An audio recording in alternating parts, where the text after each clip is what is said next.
Hello students, आज हम लोग देखेंगे क्लास 10th का विज्ञान, जिसके अंतर्गत फिजिक्स के बारे में हम लोगों को पढ़ना है। बहुत अधिक प्रश्न पढ़ने की जरूरत नहीं है, बल्कि महत्वपूर्ण प्रश्न पढ़ने की आवश्यकता होती है एग्जामिनेशन के टाइम में।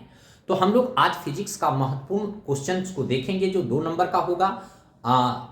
आपका लघु उत्तरीय प्रश्न होंगे 2 नंबर के। और यदि हम इस सारे प्रश्न को एग्जामिनेशन हॉल में जाने से पहले देख लेते हैं तो बहुत सारे क्वेश्चंस को आप लोग सोल्व कर सकते हैं, इसमें कोई डाउट नहीं है। लेकिन विश्लेषण करने से पहले हम लोग एक दूसरे से कनेक्ट हो लेते हैं।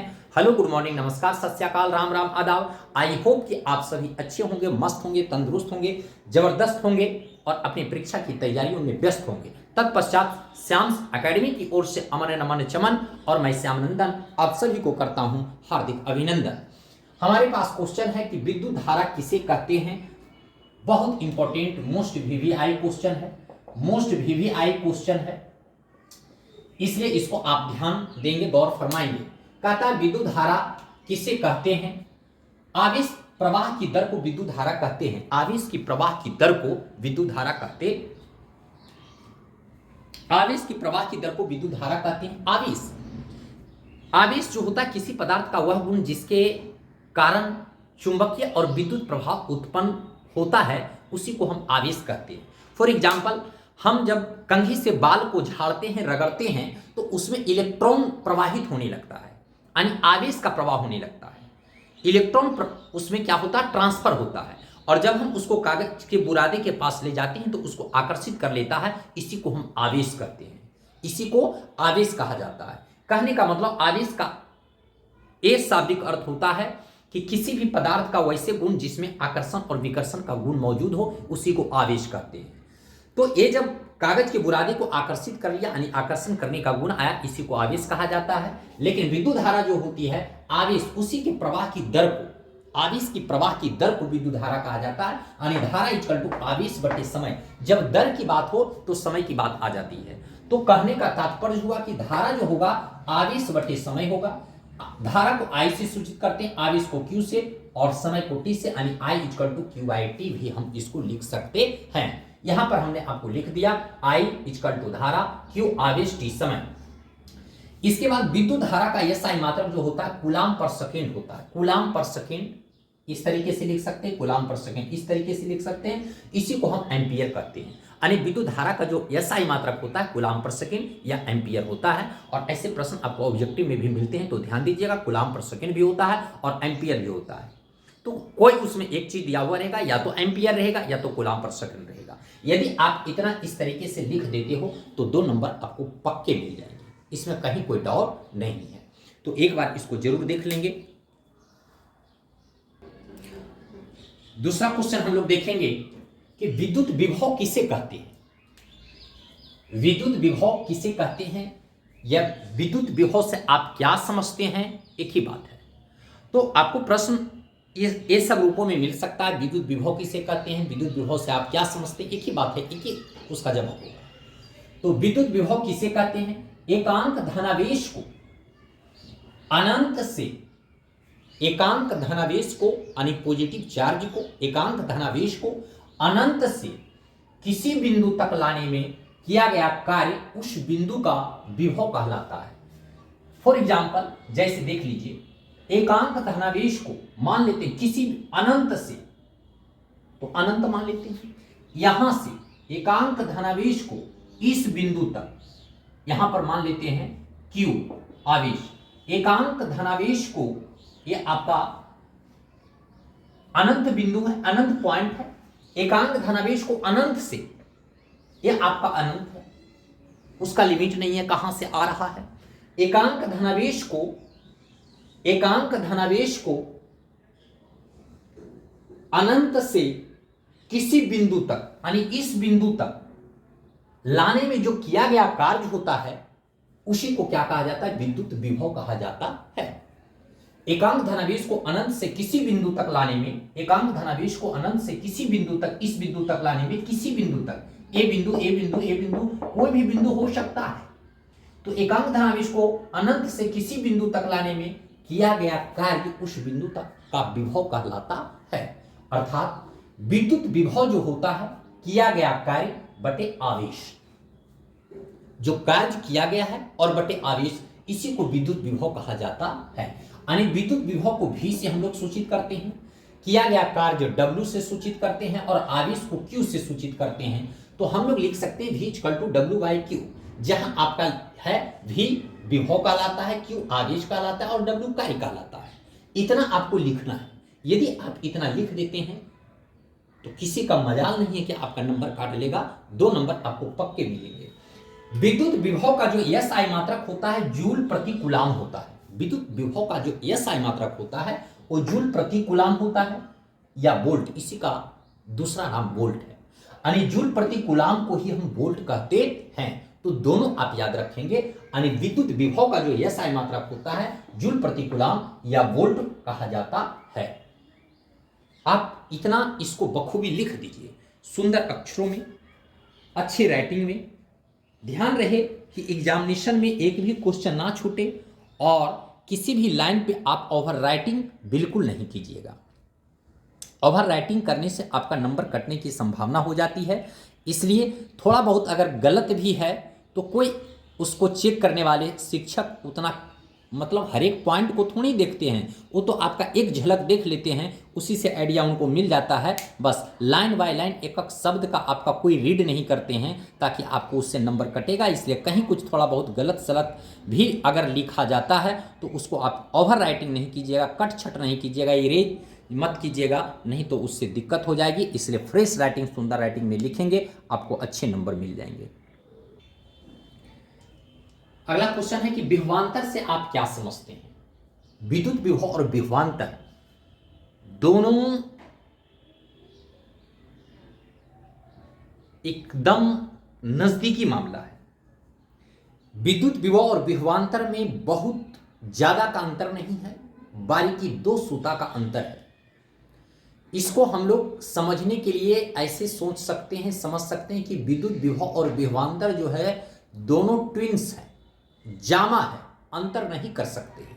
यानी बहुत कम का अंतर होता है। 2 अगर जामा कोई भाई है तो उसको हर एक अंतर होता है, लेकिन एक झलक में उसको सोचिएगा अंतर कर लें, इट में बी नॉट पॉसिबल, वो संभव नहीं है कि आप। ठीक उसी प्रकार से विद्युत विभव और विभवांतर दोनों जामा है, ट्विंस है, अंतर बहुत बारीकी का अंतर होता है। क्या है देख लीजिए। कहता है विभवांतर से आप क्या समझते हैं या विभवांतर किसे कहते हैं, एक ही बात है। विभवांतर से आप क्या समझते हैं? किसी विद्युत क्षेत्र में एकांक धनावेश को एक बिंदु से दूसरे बिंदु तक ले जाने में किया गया कार्य विभवांतर वोल्टेज कहलाता है। इसके पहले विद्युत विभव में क्या देखा था? विद्युत विभव में देखा था कि अनंत से एकांक धनावेश को अनंत से एक बिंदु से दूसरे बिंदु तक ले जाने में किया गया कार्य विद्युत विभव कहलाता है, अनंत से। लेकिन इसमें है कि इसमें क्या है, किसी विद्युत क्षेत्र में, जैसे ये विद्युत क्षेत्र है आपका, ये क्या है, ये विद्युत क्षेत्र। विद्युत क्षेत्र का मतलब हुआ जहां तक विद्युत का प्रभाव होता है, उसी को हम विद्युतीय क्षेत्र कहते हैं। तो मान लेते हैं कि एक विद्युतीय क्षेत्र है, किसी विद्युत क्षेत्र में एकांक धनावेश को एक बिंदु से दूसरे बिंदु तक, मान लेते हैं एक बिंदु से यहां तक लाया, एक बिंदु से यहां तक लाया Q और एक Q प्लस, समझ रहे ना। यहां से यहां तक जो लाने में किया गया कार्य हुआ, जो किया गया कार्य हुआ, उसी को हम विभवांतर कहते हैं, उसी को वोल्टेज कहा जाता है। तो किसी विद्युत क्षेत्र में, लेकिन इसके पहले जो विद्युत विभव था अनंत से किसी बिंदु तक एकांक धनावेश को लाने में किया गया कार्य, तो उसमें अनंत था। इसमें है कि विद्युत क्षेत्र में, यानी अनंत नहीं है, विद्युत क्षेत्र के अंतर्गत एक बिंदु से दूसरे बिंदु तक ले जाने में किए गए कार्य को विभवांतर कहते हैं। तो बस यही थोड़ा सा का अंतर है, उसमें अनंत था, इसमें विद्युत क्षेत्र है। ठीक उसी प्रकार से जामा में भी अंतर होता है, कहीं एगो तिल मसेला उसका है यहाँ पे और दूसरे का नहीं है, बस यही फर्क होता है। यहां पर क्या है, विद्युत विभवांतर किसी विद्युत क्षेत्र में एकांक धनावेश को एक बिंदु से दूसरे बिंदु तक ले जाने में किया गया कार्य विभवांतर वोल्टेज कहलाता है। बाकी सब कुछ हुई है विभवांतर किया गया कार्य बटे आवेश, यानी V बराबर W/Q, जो इसके पहले था, जहां V विभवांतर है, W कार्य है, Q आवेश है। विभवांतर का SI मात्रक जूल प्रति कूलाम या इस तरीके से भी लिखा रहेगा, जूल प्रति कूलम या वोल्ट होता है। तो ये सब इंपॉर्टेंट पॉइंट है, याद रखेंगे। अगला क्वेश्चन है, ओम का नियम से आप क्या समझते हैं? ये भी बंधु आपका मोस्ट VVI है, मोस्ट VVI बहुत इंपॉर्टेंट है। कहता है ओम का नियम से आप क्या समझते हैं? हमारे ओम चचा ने एक नियम दिए हैं, उस नियम के बारे में आपको समझना है, पढ़ना है। ओम्स का नियम से आप क्या समझते हैं? ओम चचा ने कैसे नियम दिए, कौन से नियम दिए, क्या उन्होंने कहा, ध्यान देंगे। कहता है अगर किसी चालक की भौतिक अवस्थाओं को अस्थिर रखा जाए तो उसके दोनों सिरों के बीच उत्पन्न होने वाला विभवांतर, जिसको वोल्टेज कहते हैं, और बहने वाली धारा बिंदु पर समान, हर बिंदु पर समान या समानुपाती होती है। ओम्स चचा हमारे बोले हैं, उनका जो नियम है, उन्होंने अपना जो नियम दिया है, उन्होंने कहा कि अगर कोई चालक तार है, जैसे मान लेते हैं एक चालक तार है, एक चालक तार है, उन्होंने कहा कि अगर कोई चालक तार है और इस तार को अगर उसका भौतिक अवस्थाओं को अस्थिर रखा जाए, भौतिक अवस्था मतलब इसका लंबाई को ना बढ़ाया जाए, मोटाई को ना बढ़ाया जाए, ताप को ना बढ़ाया जाए, ये फिक्स रहे, अस्थिर रहे। अगर किसी चालक तार की लंबाई, चौड़ाई, मोटाई और उसका टेम्परेचर, ताप को ना बढ़ाया जाए, तब उन्होंने कहा कि अगर ऐसा होता है, ना बढ़ाया जाए, तो दोनों सिरों के बीच, ए सिरा और ए सिरा के बीच जो आपका उत्पन्न होने वाला जो विभवांतर होता है, वोल्टेज, और उसमें बहने वाली धारा समानुपाती होती है, समान होती है या समानुपाती होती है। यही कहना था हमारे ओम चचा का। तो इसी नियम को आपको लिखने के लिए आता है। 2 नंबर का आपका एक प्रश्न आपको मिलेंगे। इतना यदि आप लिख देते हैं तो किसी भी प्रकार का नो डाउट आपको 2 नंबर मिल जाएंगे। फिर से समझने का प्रयास करेंगे। कहता अगर किसी चालक की भौतिक अवस्थाओं को अस्थिर रखा जाए, मान लेते हैं भौतिक एक चालक तार है और इसके भौतिक अवस्थाओं को अस्थिर रखा जाए, इसके भौतिक अवस्थाओं को अस्थिर रखा जाए, इसकी लंबाई, चौड़ाई, मोटाई, ताप में परिवर्तन ना की जाए, तो दोनों सिरों के बीच उत्पन्न होने वाले विभवांतर और इसमें बहने वाली धारा समानुपाती होती है। हर बिंदु पर क्या होती है? समान होती है या समानुपाती होती है, उसमें कहीं कोई चेंजिंग, परिवर्तन नहीं होता है, यदि इतना नियम का पालन किया जाए। अर्थात V प्रोपोर्शनल टू I, यानी वोल्टेज V प्रोपोर्शनल, V का मतलब वोल्टेज विभवांतर, प्रोपोर्शनल टू I मतलब जब वोल्टेज बढ़ेगा तो धारा भी बढ़ेगी, जब वोल्टेज बढ़ेगा तो धारा भी बढ़ेगी, और जब वोल्टेज घटेगा तो धारा भी घटेगी। यानी V proportional to I, V का मान, वोल्टेज बढ़ेगा धारा बढ़ेगी, वोल्टेज घटेगा धारा घटेगी। लेकिन जब इसको हम ये प्रोपोर्शनल को जब हटाते हैं तो बराबर का साइन लगाते हैं, और उसके बाद इस तरफ जो है किसी भी कांस्टेंट अचर से गुणा किया जाता है। किसी भी कांस्टेंट अचर का मतलब होता है कि उसके बैकग्राउंड के अंतर्गत जो अचर कांस्टेंट होता है उससे हम मल्टीप्लाई करते हैं। तो जब इसमें वोल्टेज बढ़ेगा धारा बढ़ेगी, वोल्टेज और धारा की बात है, तो इसका कांस्टेंट क्या होगा? प्रतिरोध होगा। यानी इसमें जो प्रतिरोध होगा उस पर कोई परिवर्तन नहीं होगा, क्योंकि इस तार में जो प्रतिरोध है वो बढ़ेगा और घटेगा नहीं। वोल्टेज और धारा से उसको कोई लेना देना नहीं है, वो जो है वही रहेगा। इसी को हम कहते हैं कांस्टेंट। तो इसमें कांस्टेंट से मल्टीप्लाई कर देते हैं, यानी R से मल्टीप्लाई हो जाता है, यानी V इक्वल टू IR। जब ये प्रोपोर्शनल हटा तो यहां पर इक्वल बराबर हो जाता है और IR हो जाएगा, यानी R से हम मल्टीप्लाई करते हैं। जहां R क्या है? प्रतिरोध है, एक कांस्टेंट के रूप में यहां पर काम कर रहा है। क्योंकि प्रतिरोध हर एक किसी भी चालक तार में कम और ज्यादा, किसी में कम किसी में ज्यादा, उसमें प्रतिरोध होता ही है। तो प्रतिरोध से इसमें गुणा किया जाता है, यानी V इक्वल टू IR। ये ओम चचा का नियम है, ओम्स लॉ है, V इक्वल टू IR। इसको याद करने के लिए हमको याद रखना होता है शॉर्ट में VIR। क्योंकि इससे रिलेटेड आपको फार्मूला भी पूछा जाता है ऑब्जेक्टिव में। तो सब्जेक्टिव का यही फायदा होता है कि यदि आप उसको अच्छी तरह से कर लेते हैं तो बहुत सारा ऑब्जेक्टिव भी उससे निकल करके सामने आ जाता है, बन जाता है। यानी ओम्स चचा का नियम, अगर जैसे ही ओम चचा का नियम, ओम्स लॉ पूछे, ओम्स लॉ की बात कही जाए तो V, आप याद रखेंगे V equal to IR, V equal to IR V। और इससे आप धारा का मान निकाल सकते हैं, प्रतिरोध का मान निकाल सकते हैं, वोल्टेज तो आपका दिया हुआ है, विभवांतर दिया हुआ है, V इक्वल टू IR।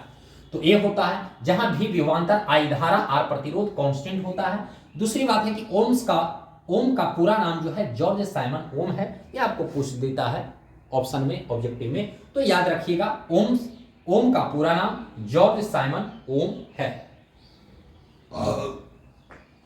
ओम का पूरा नाम जॉर्ज साइमन ओम है। यदि आप इतना लिख देते हैं तो बस सफिशिएंट है, बस ध्यान रहे कि ओवर राइटिंग ना हो।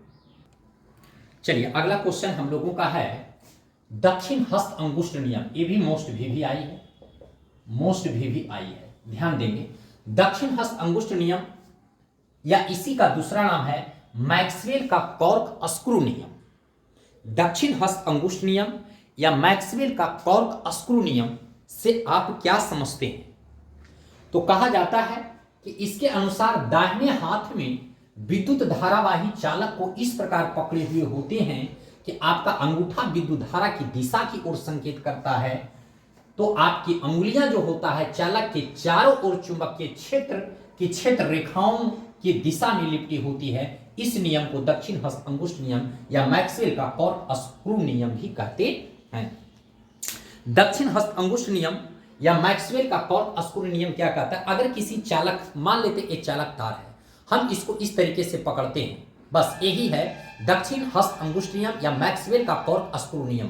आप इस तरीके से पकड़ लीजिए, हो गया दक्षिण हस्त अंगुष्ठ नियम और मैक्सवेल का कॉर्क स्क्रू नियम।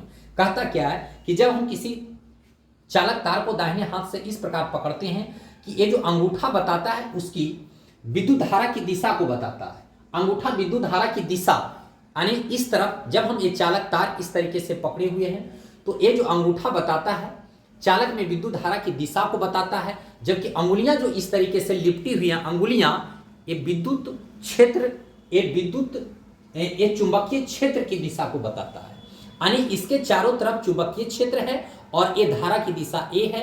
यही जो है दक्षिण हस्त अंगुष्ठ नियम या मैक्सवेल का कॉर्क स्क्रू नियम कहा जाता है। जैसे देख लीजिए, ये आपका बना हुआ है, देखने में भी बहुत खूबसूरत लगता होगा, क्योंकि ड्राइंग हमारा बहुत मजबूत है। एक बार में हम इतना खूबसूरत आप लोग भी नहीं बना पाइएगा, तो खैर जो भी है आप समझ लीजिएगा। तो इसी को कहते हैं दक्षिण हस्त अंगुष्ठ नियम या मैक्सवेल का कॉर्क स्क्रू नियम। अगर किसी चालक तार को हम दाहिने हाथ से इस प्रकार पकड़ते हैं, अंगूठा विद्युत धारा की दिशा को बताता है, जबकि ये चारों उंगलियां जो लिपटी हुई है उसके चुंबकीय क्षेत्र की दिशा को बताता है। यानी ये चारों तरफ उसका चुंबकीय क्षेत्र है और धारा की दिशा इस तरीके से ये धारा की दिशा को बताता है। यही दक्षिण हस्त अंगुष्ठ नियम या मैक्सवेल का कॉर्क स्क्रू नियम कहा जाता है। अगला क्वेश्चन जो हम लोगों का है वो है परिनालिका से आप क्या समझते हैं? परिनालिका जिसको कहते हैं सोलेनॉइड, परिनालिका से आप क्या समझते हैं? है कि पास पास लिपटे विद्युत रोधी तांबे की तार की बेलन की आकृति की अनेक फेरों वाली कुंडली को परिनालिका, ये जो कुंडली है, ये जो कुंडली दिख रहा है, अनेक फेरों वाली कुंडली जो तांबे की विद्युत रोधी तांबे की तार की होती है, इसी को परिनालिका कहते हैं। बस इसमें कुछ है नहीं। परिनालिका पास पास लिपटे विद्युत रोधी तांबे की तार की बेलन की आकृति की जो कुंडली है, फेरों, अनेक फेरों वाली जो एक कुंडली आपको दिख रहा है, यही परिनालिका है। होता क्या है, जो इसमें चुंबकीय क्षेत्र होते हैं, बाहर से जो होता है, बाहर से जो ये चुंबकीय क्षेत्र रेखाएं होती है, नॉर्थ से साउथ की तरफ जाती है। देख रहे हैं, ये नॉर्थ है, दो ध्रुव होता है, दो पोल होता है, ये साउथ और ये नॉर्थ। तो ये नॉर्थ से, बाहर से जो होती है, नॉर्थ से साउथ की तरफ जाती है चुंबकीय बल रेखाएं। नॉर्थ से साउथ, नॉर्थ से साउथ, नॉर्थ से साउथ, नॉर्थ, जबकि अंदर की जो होती है, अंदर के तरफ जो बल रेखाएं होती है, चुंबकीय क्षेत्र रेखाएं, ये साउथ से नॉर्थ की तरफ, देख रहे हैं, ये वाला साउथ से नॉर्थ, साउथ से नॉर्थ, साउथ से नॉर्थ, इसी को कहते हैं परिनालिका। तो जो ये जो कुंडली होती है, इसी को परिनालिका कहा जाता है। ये आपका बैटरी है, ये बैटरी आपका है, ये आपका की है, चाबी जिसको कहते हैं, समझ रहे हैं। ये धारा प्रवाहित हो रही है, ये धारा क्या प्रवाहित हो रही है, और एक जो है विद्युत रोधी तांबे की तार कुंडली की आकृति में लिपटा हुआ है, यही परिनालिका कहलाता है। इसमें दो ध्रुव होते हैं, साउथ पोल और नॉर्थ पोल। बाहर से जो चुंबकीय रेखाएं होती है नॉर्थ से साउथ की तरफ जाती है, नॉर्थ से साउथ, नॉर्थ से साउथ, नॉर्थ से साउथ, देख रहे हैं, नॉर्थ से साउथ, नॉर्थ से साउथ, जबकि अंदर जो होती है साउथ से नॉर्थ, साउथ से नॉर्थ की तरफ बहती है। इसी को हम कहते हैं परिनालिका। तो आशा नहीं बल्कि पूर्ण विश्वास है कि इससे आपको बहुत लाभ मिलने वाले हैं। और हाँ, यदि अभी तक नहीं जुड़े हैं तो अवश्य जुड़ जाइए। इस पर चूंकि मल्टीपर्पज चैनल है, बहुत सारे लाभ उठाने के लिए math, science, physics, chemistry, bio, सभी तरह के मैथमेटिक्स, प्लस 2, 11th, 12th का मैथमेटिक्स के लिए ये आपका चैनल है श्याम्स एकेडमी। आप जुड़ जाइए, लोगों के पास, दोस्तों साथियों के पास शेयर कीजिए। और इसके बाद जैसे ही एग्ज़ाम खत्म होगा तो हम टॉपिक बाय टॉपिक इस पर थ्योरी, मैथमेटिक्स सभी आप लोगों के लिए लेकर के आऊँगा। 9th, 10th, 11th, 12th और साइंस, फिजिक्स, केमिस्ट्री, बायो। तो फिर मिलते हैं आप लोगों से अगले एपिसोड में। तब तक आप लोगों को सहृदय धन्यवाद, और आपका एग्जामिनेशन बेस्ट जाए। Wish you very best, you best of luck. धन्यवाद।